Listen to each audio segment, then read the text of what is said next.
શું કહેવું છે પાકિસ્તાનને કઈ રીતે જવાબ આપ્યો, આતંકીઓને કઈ રીતે જવાબ આપ્યો? इस दिल की आग तभी बुझेगी जब इस्लामाबाद में माँ भारती का झंडा लेकर आएंगे।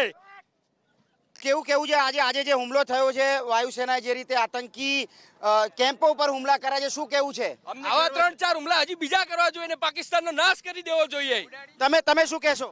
ખરેખર જે આ લોકો આપણી ઉપર આવી રીતે આખા વિશ્વ ઉપર જે આવી રીતે હુમલાઓ કરી રહ્યા છે એમને સચોટ ભાષામાં જવાબ આપવો જોઈએ। મોદી છે તો નામુમકિન છે। આજે જે કાર્યવાહી થઈ કઈ રીતે જુઓ છો? એને આતંકી જે કેમ્પો હતા એની પર હુમલા થયા છે, હાલ કઈ રીતે જુઓ છો? આજે કઈ રીતે સેલિબ્રેશન કર્યું તમે? એકદમ જોશથી અમારા બધા લાઇબ્રેરી વાળાને એમની જોડે પૂરો જોશથી થયું છે। આવા હુમલા બીજા 3-4 થવા જોઈએ જેથી પાકિસ્તાન એકદમ રણ જેવું થઈ જવું જોઈએ। તમે શું કહેશો?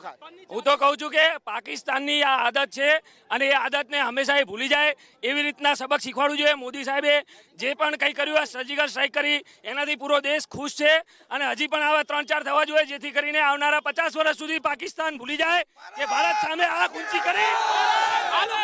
આ લોકો પહેલેથી કોંગ્રેસ વાળાને બધા કહેતા હતા છપ્પનની છાતી બતાવી દો મોદી સાહેબ, આ બતાવી ભારત માતા કે।